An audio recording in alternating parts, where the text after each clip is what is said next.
Սիրելի հայրենակիցներ, ելույթը վերնագրված է հայ ազգային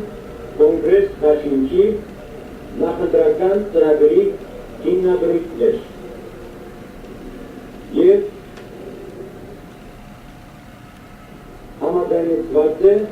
դաշինքի մաս կազմող բոլոր կուսակցությունների հետ, ինչը նշանակում է այդ ելույթը կոնգրեսի միասնական տեսակետն է։ Հայ ազգային կոնգրեսը երևս Հայաստանի միակ քաղաքական ուժն է, որը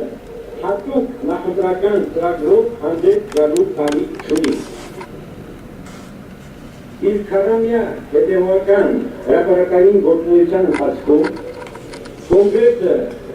թե տեսական, թե գործնական առումով հասարակությանը ներկայացրել է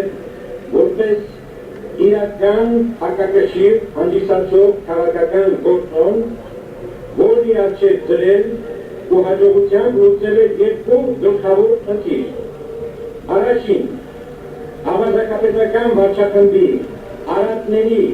ու հանցավորության լիակատար բացահայտումը և երկրորդ, սահմանադրական կարգի վերականգմանն ու երկրի սոցիալ-տնտեսական զարգացմանն ուղղված հիմնավոր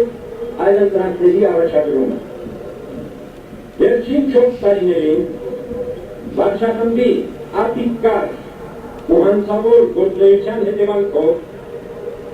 իր դերներ են ելել իշխող կուսակցության և գործող նախագահի նախընտրական բոլոր խոստումները։ Բոլորը Հայաստանի համախառն ներքին արդյունքը և պետական բյուջեն նվազել են 11%-ով 4 տարվա ընթացքում։ Մեկ շրջին ընկնող համախառն ներքին արդյունքի ցուցանիշով Հայաստանը աշխարհում զբաղեցած 89-րդ տեղից նահանջել է 114-րդ տեղը։ Երկրի արտաքին պարտքը $1.5 միլիարդից հասել է 3.8 միլիարդի։ Գումարային գնաճը,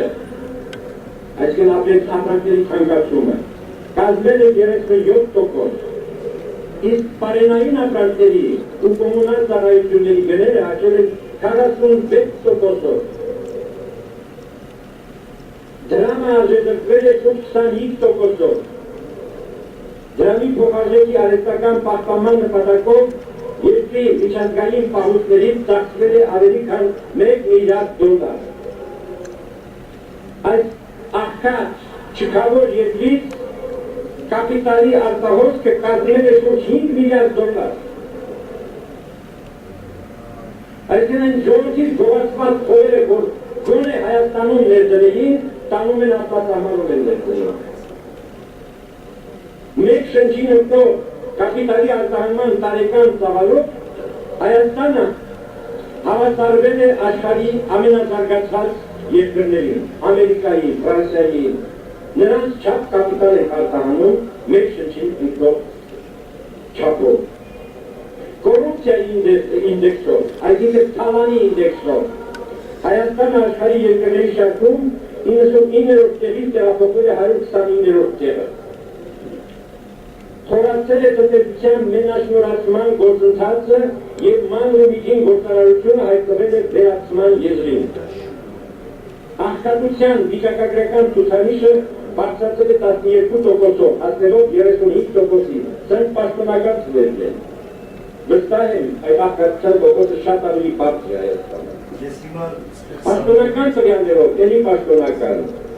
Հայաստանից այդ 4 տարվա ընթացքում արտագաղթել է 120,000 մարդ։ Հանցագործությունների և ծանր իրավախախտումների թիվը 8,000-ից հասել է 16,000-ի 4 տարվա ընթացքում։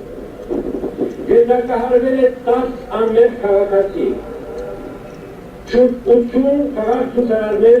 գրել են հրազենային և դեկորային վնասվածքներ։ Իսկ 100-ից ավելի քաղաքացիներ քաղաքական դրդապատճառներով հայտնվել են բանտերում։ խաղաղ պայմաններում 4 տարվա ընթացքում զոհվել է ավելի քան 200 զինծառայող, որոնց մեծ մասը բանակում տիրող հարատավոր վարքերի և ոչ կանոնադրային հարաբերությունների պատճառով։ Քաղաքացիական օրենսգրքում 2010 թվականին կատարված փոփոխություններից հետո լրատվամիջոցների և անհատ լրագրողների նկատմամբ հարուցվել է մոտ 1 տասնյակ դատական գործ։ Պատգամավորների 58%-ը կողքորեն խախտելով սահմանադրությունը զբաղվել է ձեռնարկատիրական գործունեությամբ։ Բյուջետային հիմնարկների հարյուրավոր աշխատակիցներ ընդդիմադիր քաղաքական հայացքների համար հեռացվել են աշխատանքից։ Ավելի քան 100 անգամ Երևանի քաղաքային իշխանությունները ապօրինաբար մերժել են հանրահավաքների իրազեկման ընդդիմության ներկայացրած դիմումները։ Արտոնված հանրահավաքների օրերին իշխանությունները սիստեմատիկաբար փակել են Երևան մտնող մայրուղիները և խափանել հանրային տրանսպորտի աշխատանքը։ Եվ վերջապես արտաքին քաղաքականության բնագավառում փակուղի են մտել Հայաստանի համար գերկենսական նշանակություն ունեցող խնդիրները, հայ-թուրքական հարաբերությունների և Ղարաբաղյան հակամարտության կարգավորման գործընթացները։ Քիչ թե շատ ժողովրդավարական որևէ երկրում նման հայտարարակ ցուցանիշներ արձանագրած իշխանությունը ոչ միայն չէր համարձակվի մասնակցել ընտրությունների ու կրկին հայցել ժողովրդի վստահությունը, այլև վաղուց տապալված կլիներ։ Ոչ մի արժանապատիվ արկ այսպիսի իշխանություն չէր կարող հանդուրժել։ Ինչպես շատ ավելի անմեղ թերացումների համար համաշխարհային տնտեսական ճգնաժամի հետևանքով տապալվեցին տասնյակ եվրոպական կառավարություններ։ Այսպիսի ավազակաբարող իշխանություն և դաժան լուծ Հայաստանը իր ողջ պատմության ընթացքում չի տեսել, հավատացեք, ես պատմաբան եմ, ես դա հաստատաբար եմ ասում։ Եթե հասարակությունը չգիտակցի այս ցնցող ճշմարտությունը և գայթակղվելով 5000 դրամ ընտրակաշառքով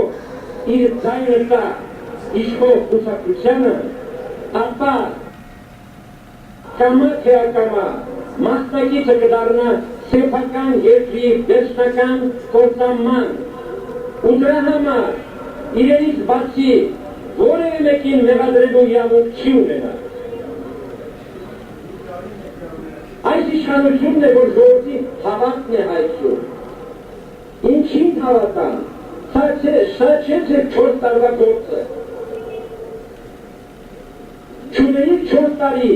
որպես այն բոլոր խոստումները, որ այսօր տալիս էիք կատարելիք։ Եվ ավելի,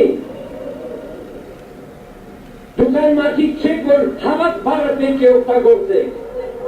Դուք հավատապիղծ եք։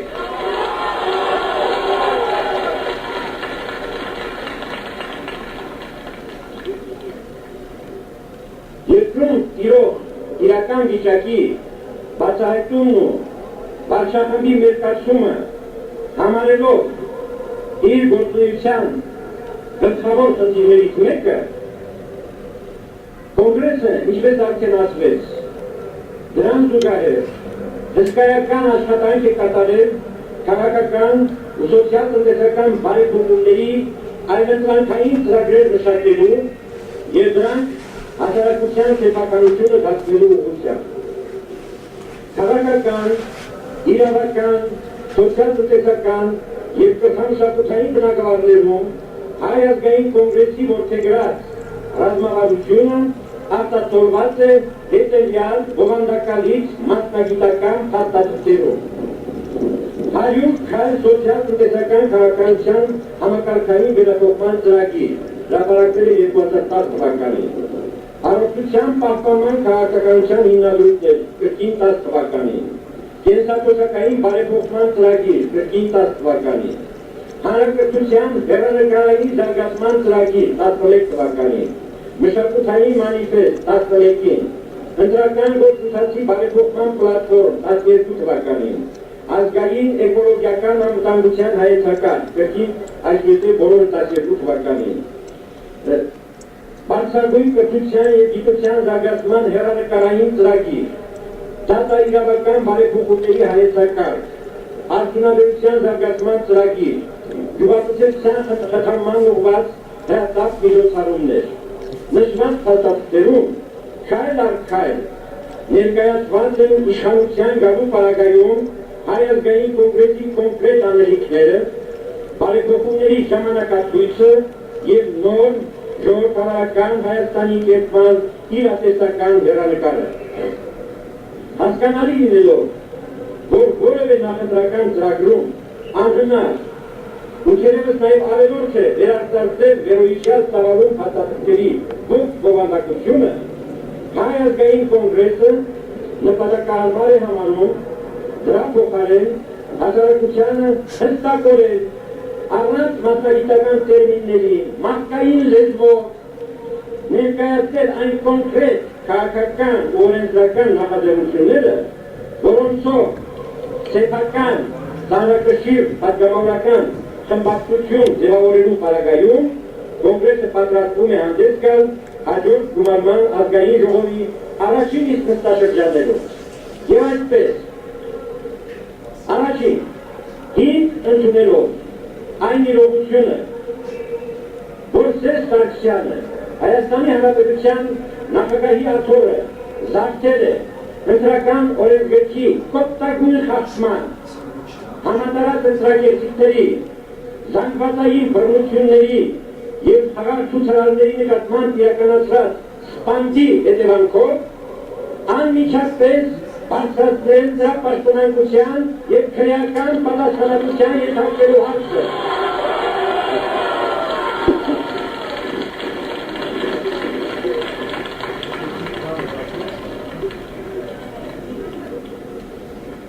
Հաջորդը, ստեղծել լայն դիալոգություններով օգտված անկողմնական պատգամավորական հանձնաժողովներ 1999 թվականի հոկտեմբերի 27-ի և 2008 թվականի մարտի 1-ի ոչռագործությունների ուսումնասիրման և իրավական հետևանքներ ենթադրող զեկույցների պատրաստման նպատակով։ Հաջորդը, ընթացիկ բյուջեում անհրաժեշտ փոփոխություններ կատարելու միջոցով լուծել մարտի 1-ի զոհերի ընտանիքների և հրազենային ու բեկորային վնասվածքներ ստացած անձանց լիարժեք նյութական փոխհատուցման հարցը, եթե ոչ միանվագ, ապա գոնե մաս առ մաս առաջիկա 2 տարվա կտրվածքով։ Հաջորդը, հիմնավորապես վերանայել իր պաշտոնեական պարտավորություններում սիստեմատիկորեն թիրացած, հետևողական անսկզբոքայնություն դրսևորած և հասարակության աշխում լիովին վարկաբեկված սահմանադրական դատարանի կազմը, որը արդարադատության գերագույն ատյանի կոչմանը հակառակ դարձել է ավազակապետության հնու հնազանդ կամակատարը կամ պարզ կցորդը։ Հաջորդը, ԽՍՀՄ խնայ բանկերի ավանդները ձևակերպել որպես պետական պարտատոմսեր, դրանք աստիճանաբար մարելով համապատասխան ժամանակացույցով, այն է գծնակի ավելի արագ և գծնակի մեծ չափով, քան նախատեսված է 2005 թվականին ընդունված օրենքով։ Հաջորդը, արտագաղթի մնացները նվազեցնելու և ժողովրդական վիճակը քիչ թե շատ բարելավելու նպատակով երեխաների ծննդյան միանվագ նպաստը սահմանել 500,000 դրամ, երրորդ երեխայից սկսած մայրերի վճարել 1 միլիոն, իսկ 5-րդից սկսած 1,5 միլիոն դրամ։ Ինչպես նաև դեղնացեք բոլորս երեխա ունեցեք։ Ինչպես նաև 30%-ով երկարաձգել մայրերի վճարովի արձակուրդի տևողությունը։ Հաջորդը, անցնել պետության կողմից առողջապահության հավաստագրային ֆինանսավորման, այսինքն ֆինանսավորել ոչ թե առողջապահական հիմնարկները,